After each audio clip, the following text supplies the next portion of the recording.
أعوذ بالله من الشيطان الرجيم. بسم الله الرحمن الرحيم. ولا يحزنك الذين يسارعون في الكفر إنهم لن يضروا الله شيئا يريد الله ألا يجعل لهم حظا في الآخرة وَلَهُمْ عَذَابٌ عَظِيمٌ.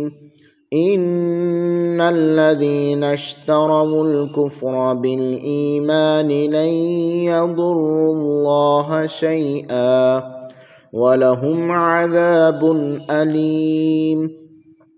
ولا يحسبن الذين كفروا أنما نملي لهم خير لأنفسهم إنما نملي لهم ليزدادوا إثما ولهم عذاب مهين. أعوذ بالله من الشيطان الرجيم. بسم الله الرحمن الرحيم. ولا يحزنك الذين يسارعون في الكفر آمنت بالله صدق الله العظيم. رب اشرح لي صدري ويسر لي أمري واحلل عقدة من لساني يفقهوا قولي. اللهم صل وسلم على سيدنا محمد نبی الأمی وعلى آلہ وصحبہ وبارک وسلم.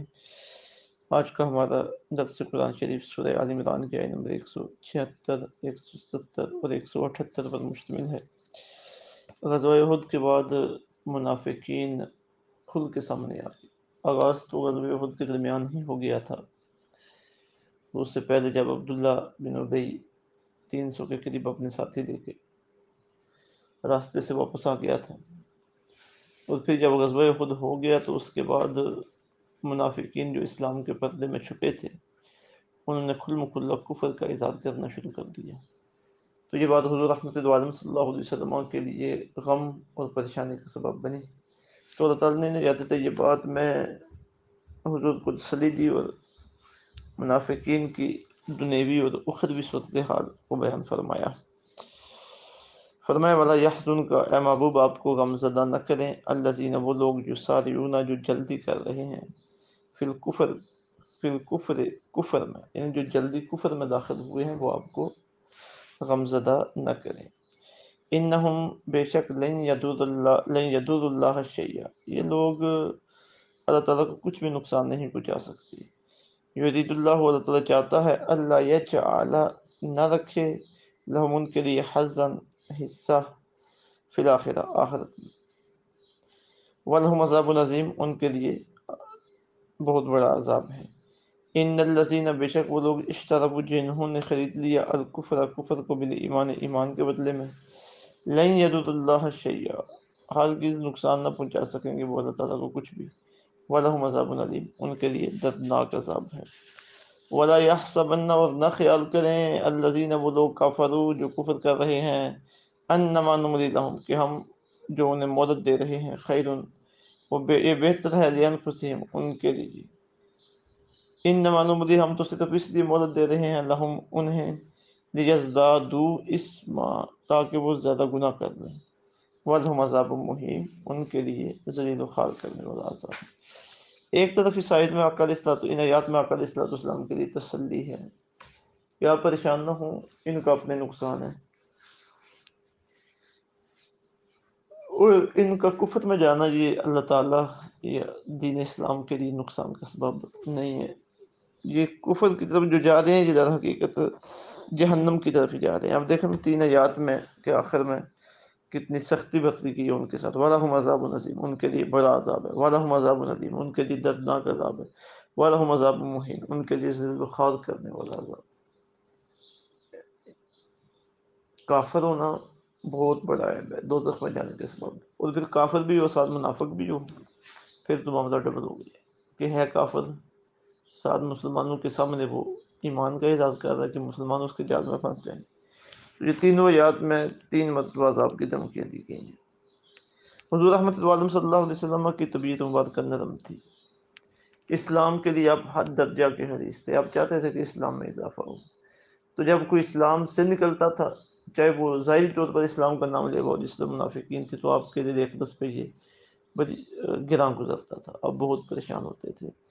تو قرآن شریف میں درجنوں مقامات ہے جہاں پہ آقا علیہ السلام کو اس وجہ سے تسلیاں دی گئی ہیں، تو یہ بھی وہی مقام ہے۔ فرمایا وَلَا يَحْزُنْكَ، اے محبوب، اے جان عالم، آپ کو غم زدہ نہ کریں الذین یسارعون فی الکفر، وہ لوگ جو جلدی سے کفر میں داخل ہوئے ہیں، انہم لن یضروا اللہ شیئا، بے شک یہ لوگ نقصان نہیں پہنچا سکتے اللہ تعالیٰ کو کچھ بھی، کیونکہ ان کا اپنے نقصان ہے، اسلام کا، آپ کا، اللہ تعالیٰ کا کوئی نقصان نہیں ہے اس میں۔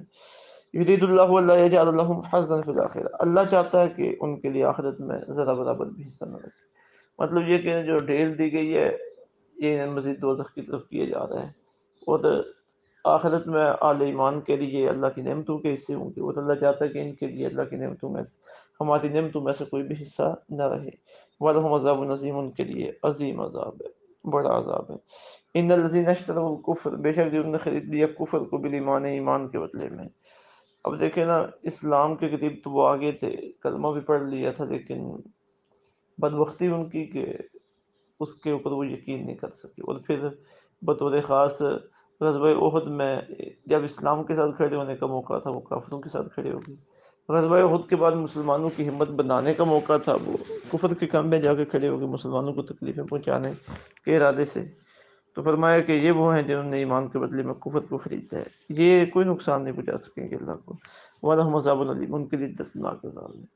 پھر آگے فرمایا یہ جو کافروں کو مدد ملی ہے، بعض اوقات ہوتا ہے نا کہ گناہ گار آدمی ہے یا کافر ہی ہو گیا ہے، منافق ہے، اب وہ برے عمل کرتا جا رہا ہے لیکن اللہ کی طرف سے اس کے اوپر کوئی عذاب نہیں آ رہا، کوئی وبال اس کے اوپر نہیں آ رہا، تو اسے یہ نہیں سمجھنا چاہیے کہ شاید میں سیدھے راستے پہ ہوں اس لیے میرے اوپر وبال نہیں آ رہا یا میں اللہ کا محبوب ہوں، نہیں، وبال نازل نہ ہونا، عذاب نازل نہ ہونا، تکلیف میں مبتلا نہ کیا جانا، اس کی ایک وجہ یہ بھی تو ہو سکتی ہے نا کہ اللہ تعالیٰ اسے مدد دے کہ جتنے زیادہ گناہ کرنا چاہتا ہے کر لے، زیادہ سے زیادہ گناہ کر لے تاکہ آخرت میں اس کے لیے عذاب جو ہے نا میرے پیمانوں کے مطابق زیادہ سے زیادہ ہو۔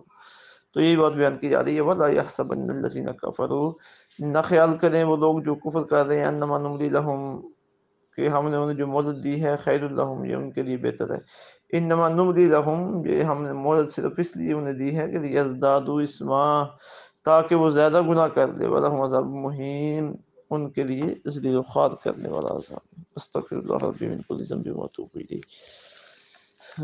اللہ تعالی ہمیں منافقت اور کفر سے بچائے اور اپنے عذاب سے ہمیں اپنی پناہ میں دے۔ وما علینا الا البلاغ المبین۔